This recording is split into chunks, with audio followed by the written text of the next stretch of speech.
کہتے ہیں جی کہ امام کعبہ جلسہ استراحت کیوں نہیں کرتے؟ ضروری نہیں ہے نا، اسی لیے نہیں کرتے۔ یہ تو ہمارے بعض بھائیوں نے اس کو دین کا حصہ سمجھ لیا، یہ ان کی غلطی ہے۔ میرے مدنی پاک کا بدن جب بھاری ہو گیا تو پھر آپ استراحت کرتے تھے، پہلے تو آپ نہیں کرتے تھے۔ تو امام صاحب کیوں کریں؟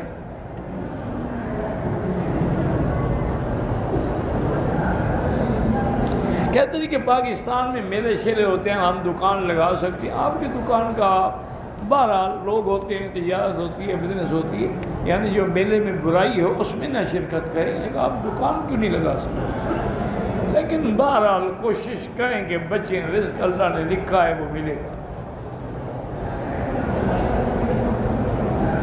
میری نظر کمزور ہے میرا بھائی، ایک تو یہ ہے کہ علاج کرائیں۔ اگر کہیں سے اسمد سرما خالص مل سکے تو حضور کا فرمان ہے کہ وہ نظر کو تیز کرتا ہے۔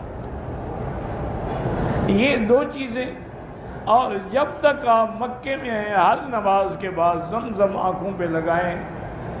اور تیسری چیز یہ ہے کہ قرآن کی جو آیت ہے وَكَشَفْنَا عَنْكَ غِطَاءَكَ فَبَصَرُكَ الْيَوْمَ حَدِيدٌ، یہ آیت 7 دفعہ پڑھ کے آنکھوں پہ دم کیا کریں۔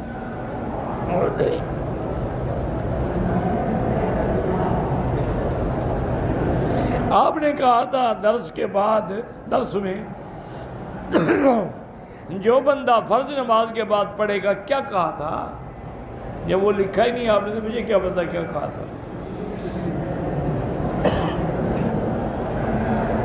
طواف کے دوران آدمی نے مثلا روزہ افطار کرنا ہے، کھجور کھا لی، پانی پی لے، کوئی حد نہیں۔ یہ نہیں ہے کہ بلا ضرورت کھانا کھاتا رہے۔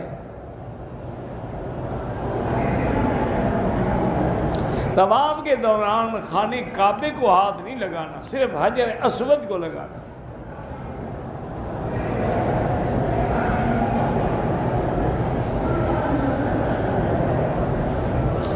میرا شوہر جو ہے وہ بچوں کے حقوق بھی ادا نہیں کرتا اور میرے دنیاوی حقوق بھی ادا نہیں کرتا۔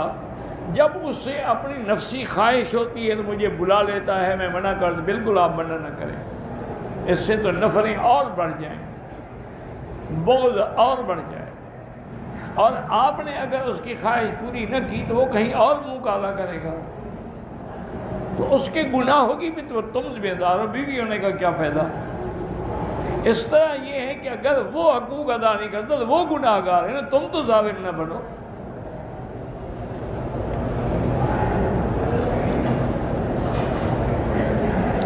میرا شوہر 2 سال سے نماز اور جمعہ نہیں پڑھتا، کیا وہ مسلمان ہے؟ امام ابو حنیفہ، امام شافعی، امام مالک کے نزدیک وہ مسلمان ہے، فاسق ہے، گناہ گار ہے، لیکن ہے مسلمان۔ امام احمد بن حنبل رحمۃ اللہ علیہ فرماتے ہیں وہ کافر ہے۔ کہتے ہیں جو آدمی نماز چھوڑ دے عمدن بغیر کسی عذر کے وہ کافر ہو جاتا ہے، اس کی بیوی کا نکاح بھی ختم ہو جاتا ہے، اور وہ فرماتی ہیں اگر مر جائے اس کا جنازہ بھی نہ پڑھو اور مسلمانوں کے قبرستان میں بھی اس کو دفن نہ کرو۔ تو بہرحال انشاءاللہ تمہارا نکاح تو ہے، کیونکہ 3 امام ساتھ دے رہے ہیں، لیکن کوشش کرو اور دعا بھی کرو اللہ اس کو ہدایت دے۔ مجھے پیشاب کے قطرے آتے ہیں، میرا بھائی یہ بیماریاں ہوتی ہیں، اس کا علاج یہ ہے کہ ہر نماز کے لیے نیا وضو کرو۔ کیا مانا؟ عصر کو جو تم نے وضو کیا ہے، اب قطرے آتے رہے تو مغرب تک وہی وضو کافی ہے۔ نماز پڑھو، نفل پڑھو، طواف کرو، نیچے انڈر ویئر رکھو، پھر مغرب کے لیے جا کے دوبارہ وضو کرو، اس کو دھو ڈالو۔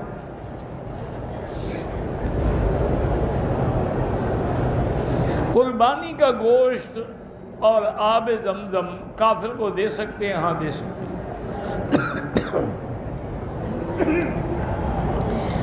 داڑھی اور بالوں کو ڈارک براؤن لگایا جا سکتا ہے؟ ہاں جی، کیوں نہیں لگایا جا سکتا؟ کالا نہ ہو۔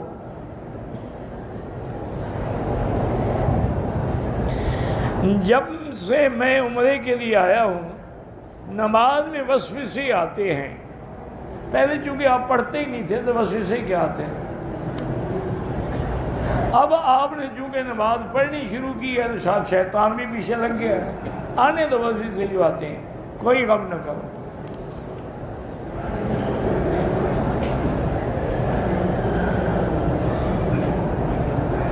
میری بیٹی نے مسجد عائشہ سے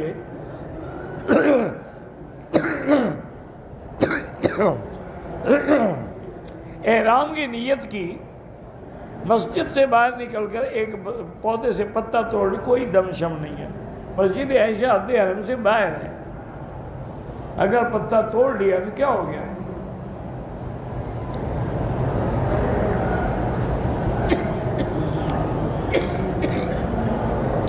میرا بھائی گزارش یہ ہے کہ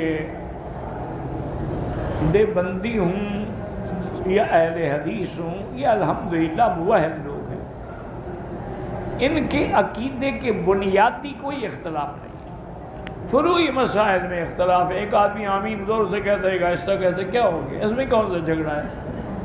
یہ تو اعلیٰ اولیٰ کی باتیں ہیں، جھگڑے تو تم لوگوں نے بنا رکھے ہیں۔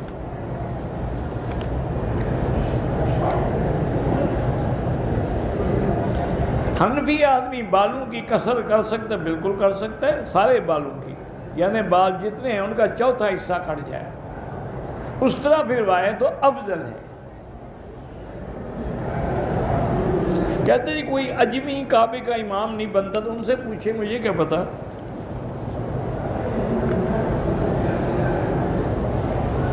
میری بیوی حرم آنے سے پہلے دن شروع ہو گئے تھے،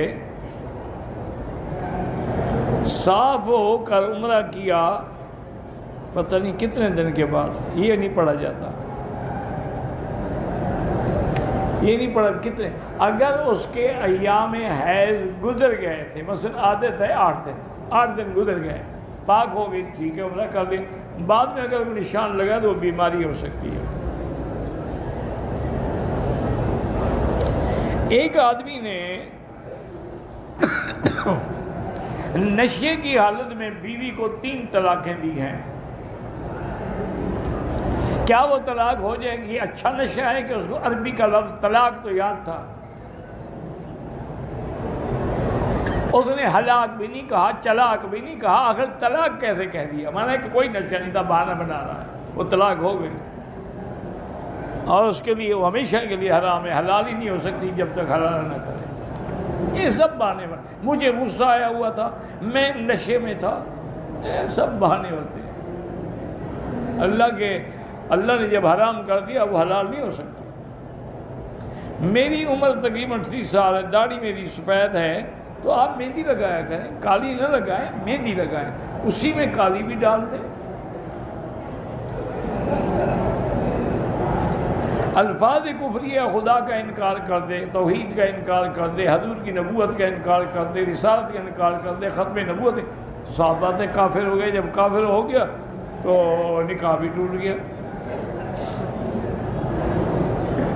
ایک بندے نے عمرہ کیا لیکن ہلکا سا ٹک لگوایا، بالوں کو دم پڑ گئی، بال بھی کٹوائے، دم بھی دے۔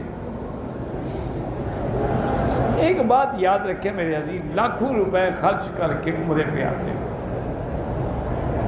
اگر تمہیں اپنے بال جو ہیں وہ اتنے پیارے ہیں کہ تمہارے فیشن میں فرق آ جائے گا تو نہ کرو عمرہ،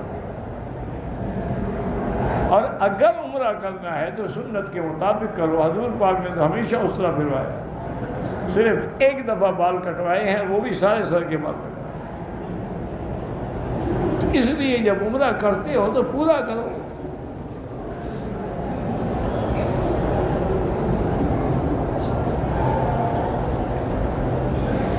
بچپن میں والدین نے لڑکے اور لڑکی کا نکاح کر دیا تھا، اگر لڑکی بالغ ہو کے انکار کر دے تو کر سکتی ہے۔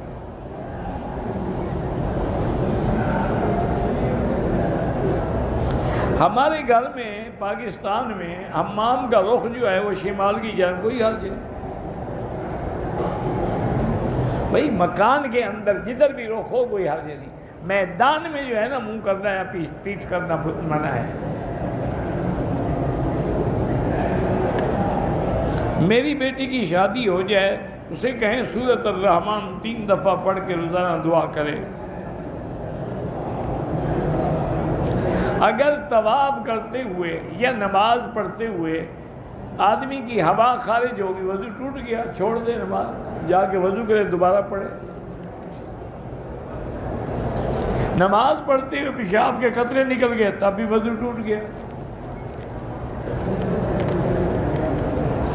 زندہ انسان کے لیے نہ عمرہ کریں نہ تو دعا کرتے رہیں. اگر کوئی زندہ معذور ہے اس کے لیے کر سکتے ہیں. ایک طواف ایک کے لیے ہوتا ہے. حضور کے روضہ مبارک پہ کھڑے ہو کے صلاۃ و سلام پڑھیں ادب کے ساتھ. السلام علیکہ ایھا النبی ورحمۃ اللہ وبرکاتہ. الصلاۃ والسلام علیکہ یا رسول اللہ. الصلاۃ والسلام علیکہ یا حبیب اللہ. آپ کے بعد پھر سیدنا ابی بکر. السلام علیکہ یا اول الخلفاء. السلام علیکہ یا وزیر النبی المصطفیٰ. پھر حضرت عمر پہ السلام علیکہ یا ثانی الخلفاء یا وزیر النبی المصطفیٰ. پھر کعبے کی طرف رخ کر کے دعا مانگی. صلاۃ و سلام نبی کے لیے ہے, دعا اللہ سے مانگنی.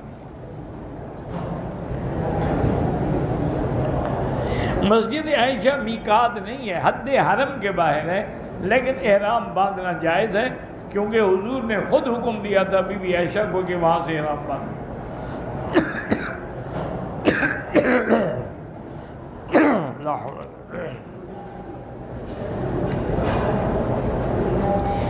آدمی کے منہ سے اچانک کفری الفاظ نہیں, بس کلمہ پڑھے توبہ کرے, کسی کو کہنے بتانے کی کوئی ضرورت نہیں.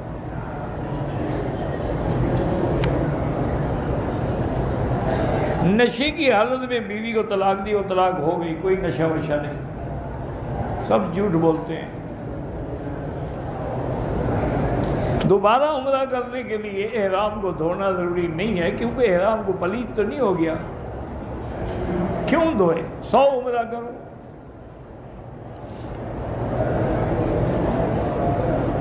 کعبۃ اللہ پہ پہلی نظر کا معنی یہ ہے کہ جب آپ ملک سے آتے ہیں اور کعبے پہ پہلی نظر پڑتے ہیں. عورت کے نماز پڑھنے کا یہی ہے کہ بدن زمین پہ لگا کے نماز پڑھے. تشہد میں اشہد اللہ الہ الا اللہ یعنی غیر اللہ کی نفی اور اللہ کا اسم ایک دفعہ.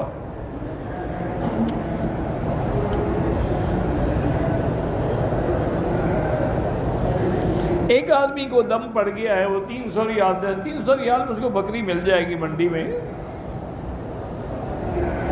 اگر کسی نے دوسرے آدمی کے لیے عمرہ کیا اس کو بھی عمرے کا اللہ ثواب دیں گے. ایک عمرہ 2 کے لیے نہیں ہوتا. میرا بھائی, منڈی میں ریٹ مختلف ہوتے ہیں. بعض بکرے ایسے بھی ہیں جن کی قیمت 800 ریال ہے جو یہاں کے بلدی اور حری کہلاتے ہیں, اور بعض ایسے ہیں جو باہر سے آتے ہیں سواکنی وغیرہ, وہ 500-600 ریال میں ملتے ہیں. بعض ایسے ہیں جو 250 میں مل جاتی ہے. تو منڈی میں جا کے پتہ کرو. میری والدہ پاکستان آ کے عمرہ کیا, پھر مسجد عائشہ سے جیرانہ کو سیر و سیاحت کی نیت سے گئی. عمرہ نہیں, کوئی دم نہیں, کوئی دم نہیں.